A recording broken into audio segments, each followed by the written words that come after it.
And for you like ఆ first shot you know Siddhu గారితో గుర్తుందా? ఎలా ఉండింది? ఏంటి ఆ ఎక్స్పీరియన్స్?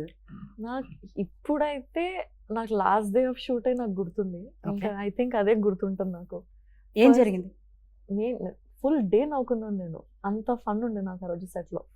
It was crazy. నేను డే 1 నుంచి అంతా మాకు ఫన్ ఉంది. ఎవ్రీ డే ఏదో ఇంప్రూవైజేషన్ చేస్తారు ఆయన, ఇంకేదో దానికి నేను నవ్వుతూనే ఉంటాను. అలా ఏదో నడుస్తూనే ఉంటది. But last day was the best day. అదేంటండి, ఎలాగో సినిమా అయిపోయింది కదా, ఇప్పుడు నవ్వించి పంపించాలనుకున్నారు చేసిన యాక్టర్స్ ని కూడా? అలాగే బేసిక్ గా తనతో చేయాల్సిన పోర్షన్ అంతా కూడా ఆ రోజు 1-2 days లో షూట్ చేసాం. ఓకే. తను ఎందుకంటే ఒక లొకేషన్ లో తీయాలి అదంతా, అప్పుడే దొరికేసరికి తనతో చేయాల్సిన పోర్షన్ అంతా కూడా అప్పుడే తీసాం. సో ఒకే రోజు ఒక 5-6 కామెడీ సీన్లు తీసేసరికి తను, మేము ఆల్రెడీ, నాకు తెలుసు భాస్కర్ నాకు ఆల్రెడీ చెప్పారు, బట్ తనకు తెలియదు.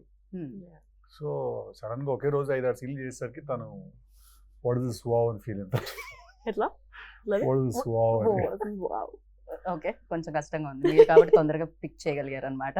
But me modulations, me dialogue delivery అంటే దానికి ఒక యూనిక్నెస్ ఉంది అండ్ సీరియస్లీ సూపర్ గా అనిపిస్తుంది అనమాట. థ్యాంక్ యూ అండి, థ్యాంక్ యూ. జనరలీ నేను ఎప్పుడైతే బయట కూడా మిమ్మల్ని చూసానో, అంటే వేదికల మీద I mean to say, so అలానే చాలా రియలిస్టిక్ గా సినిమాల్లో చూస్తున్నట్టే అనిపిస్తూ ఉంటుంది.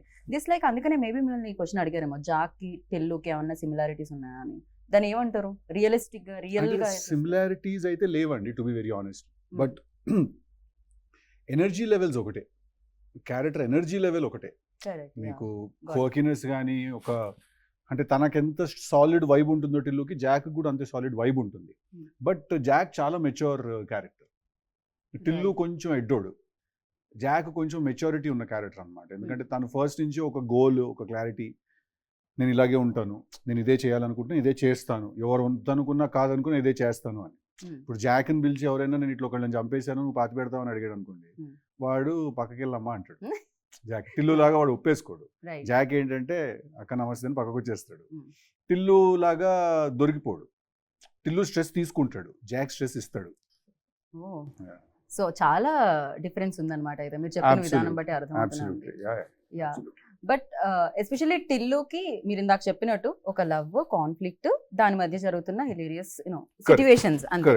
బట్ హియర్ లైక్ ఒక లవ్ తో పాటు, ఒక ఫ్యామిలీ ఎమోషన్ తో పాటు, ఫ్యామిలీ మధ్యలో అంటే ఫాదర్ అండ్ సన్ మధ్యలో బాండింగ్ తో పాటు సమ్ ఏదో బిగ్ ఇష్యూ ఒకటి, టెర్రరిస్ట్ సంథింగ్ ఈ ఇష్యూ, దేశానికి గురించి కూడా మాట్లాడడం జరుగుతుంది. దీంట్లో యాక్షన్ సీక్వెన్సెస్ ఎక్కువగా ఎక్స్పెక్ట్ చేయొచ్చా మీ నుంచి? యా, సాలిడ్ 3 యాక్షన్ సీక్వెన్సెస్ ఉంటాయి సినిమాలో, 3 to 4 ఉంటాయి. So big sequences. Right. For you like expectations ఇంత హై ఉన్నప్పుడు, basically you are finest actor అని చెప్పాలి. గుంటూరు టాకీస్ నుంచి I was like keep on following you, చాలా అద్భుతంగా అనిపిస్తుంది. బట్ టిల్లులో రికగ్నైజేషన్ లైక్ ఓవర్ నైట్ అంటారు కదా, అలా జనరల్లీ అంటారు, బట్ దాని వెనకాల చాలా స్ట్రగుల్ ఉండింది. I know that, and everybody ఇండస్ట్రీలో ఎవరైతే ఉన్నారో వాళ్ళకి తెలుసు. ఫర్ యూ లైక్ ఆ స్టార్డమ్ నుంచి స్టార్ బాయ్ సిద్ధు అంటున్నప్పుడు, సో ఆ రెస్పాన్సిబిలిటీస్ ఎలా ఉన్నాయి షోల్డర్స్ మీద, and how you take it? అదేనండి, ఇంకా నెక్స్ట్ సినిమా నుంచి రెస్పాన్సిబిలిటీ పెరుగుతుంది. And you have to make sure that ప్రతి ఫిల్మ్ అట్లీస్ట్ ఒక మినిమం స్టాండర్డ్ ఫిల్మ్ అయి ఉండాలి, మినిమం డెలివర్ చేయాలి సినిమా.